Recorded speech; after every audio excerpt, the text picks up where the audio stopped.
Hello Mark, my name is Peter, and my student number is 55, and I'm a freshman.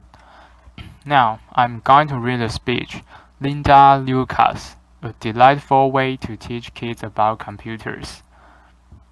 Code is the next universal language. In the 70s, it was punk music that drove the whole generation. In the 80s, it was probably money. But for my generation of people, software is the interface to our imagination and our world. And that means that we need a radically more diverse set of people to build those products. To not see computer as mechanical and lonely and boring and magic. To see them as things that they can tinker and turn around the trees, and so forth. My personal journey into the world of programming and technology started at the tender age of 14. I had this mad teenage crush on the older man, and the older man in question just happened to be the then Vice President of the United States, Mr. Al Gore. And I did what every single teenage girl who wants to do. I want to somehow express all of this love, so I built him a website. It's over here. And in 2001, there was no Tumblr, there was no Facebook, there was no printers. So I needed to learn to code in order to express all of this longing and loving. And that is how programming started for me. It started as a means of self-expression. Just like when I was smaller, I would use crayon and Legos, and when I was older, I would use guitar lessons and theater plays. But then, there were other things to get excited about, like poetry and knitting socks and conjugating French irregular verbs and coming up with the make-believe words, and Bertrand Russell and his philosophy. And I started to be one of those people who feel like computers are boring and technical and lonely. Here is what I think today. Little girls don't know that they are not supposed to like computers. Little girls are amazing. They are really, really good at concentrating on things and being exact, and they ask amazing questions like what and why and how and what if. And they don't know that they are not supposed to like computers. It's the parents who do. It's us parents who feel like computer science is in this esoteric weird science discipline that only belongs to the mystery makers. That is almost as far removed from every life as, say, nuclear physics. And they are partly right about that. There's a lot of syntax and controls and data structures and algorithms and practice protocols and paradigms in programming. And we as a community, we've made computers smaller and smaller. We've built layers and layers of abstraction on top of each other between the man and the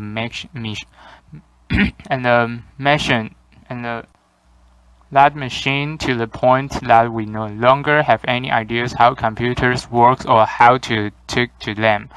And we do teach our kids how the human body works. We teach them how the combustion engine functions, and we even tell them that if you want to really be an astronaut, you can become one. But when the kids came to us and asked, so what is bubble sort or algorithm? Or how does the computer know what happened when I press play? How does it know which video to show? Or, Linda, is it computer plays?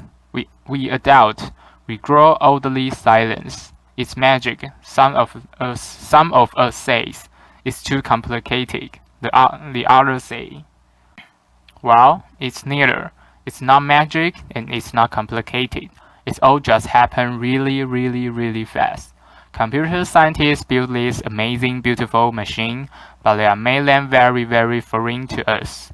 And also the language we speak to the computers, so that we don't know how to speak to the computers anymore without our fancy user interface.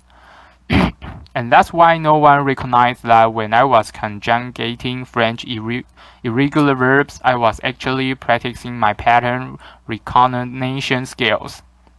And when I was excited about knitting, I actually was following a sequence of symbolic comments that include loops inside of them. And that's Bertrand Russell's lifelong quest to find an exact language between English and mathematics found its home inside of the computer. I was a programmer, but no one knew it. The kids of today, they tap, swipe, and pinch their way through the world. But unless we give them tools to build with computers, we are raising only consumers instead of creators. This whole craze led me to this little girl. Her name is Ruby. He is 6 years old. She is complicated, fearless, imaginative, and a little bit boozy.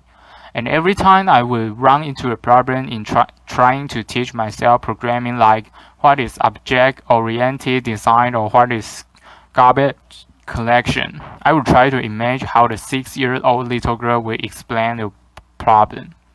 And I wrote a book about her, and I illustrated it, and the thing Robbie taught me goes like this. Robbie told me that you are not supposed to be afraid of bugs under your bed. And even the biggest of the problem are the group of tiny problems stuck together. And Robbie also introduced me to her friends, the color side of the internet culture. He has friends like a snow leopard who is beautiful but doesn't want to play with the other kids. And she has friends like the green robots that are really friendly but just super messy. And she has friends like Linux the penguin who's really ruthlessly affectionate, but somewhat hard to understand. And idealists, foxes, and so on.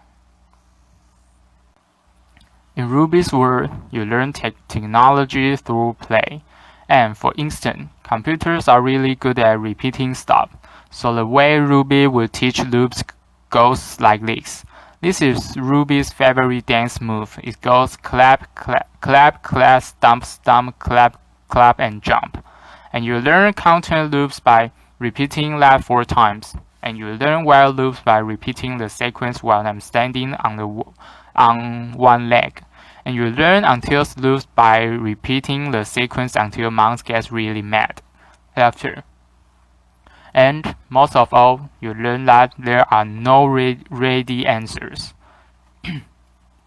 When coming up with a curriculum for Ruby's world, I needed to really ask the kids how they see the world and what kind of questions they have, and I would organize play testing sections. I would start by showing the kids these 4 pictures. I would show them the picture of a car, a grocery store, a dog, and a toilet. And I would ask, which one of these do you think it is a computer? And the kids would be very conservative and go, none of these is a computer. I know what computer is. It's like a growing park in front of which Mom and Dad spend way too much time. But then we would talk and we would discover that actually, a car is a computer. It has navigation system inside of it. And a dog. A dog might not be a computer, but it has a collar, and the collar might have a computer inside of it. In grocery stores, they have so many different kinds of computer, like cashier system and the burglar alarms and kids. You know what? In Japan, toilets are computers that there's even hackers who hack them. Laughter. And we go further, and I give them these little stickers with an on-off button on them.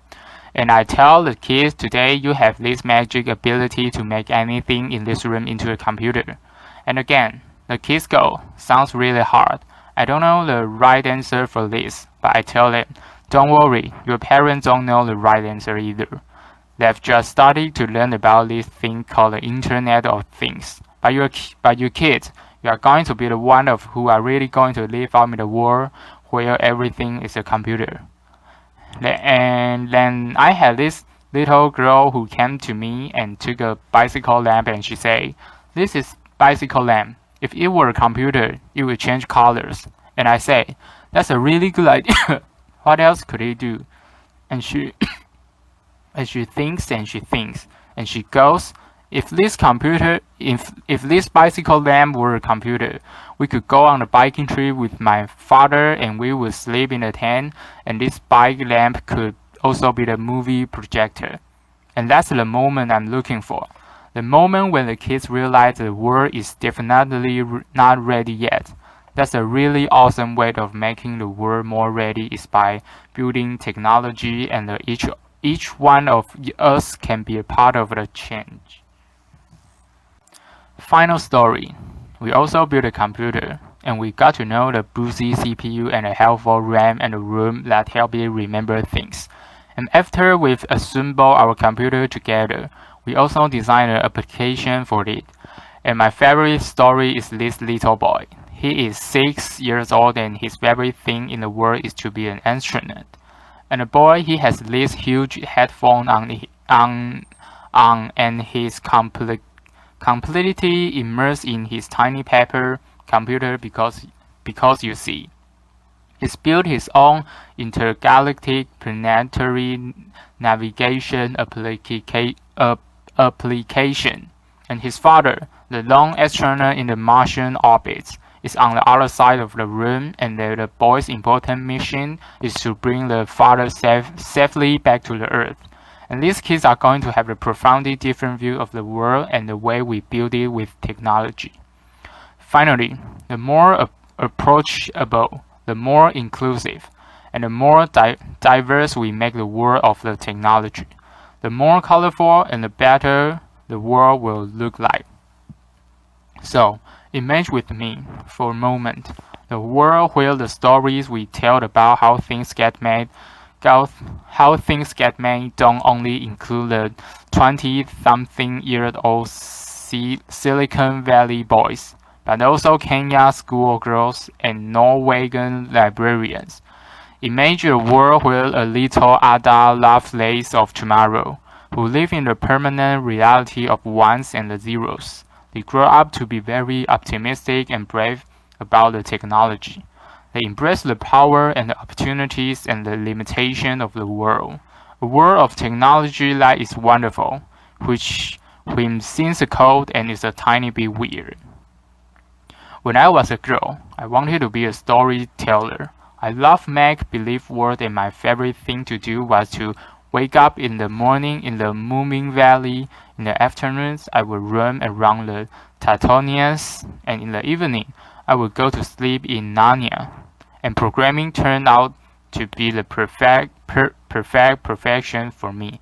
I still create the world. Instead of story, I do them with code. Programming gives me this amazing power to build my whole little universe with its own rules and paradigms and practices. Create something out of nothing with the pure power of logic. Thank you. Applause.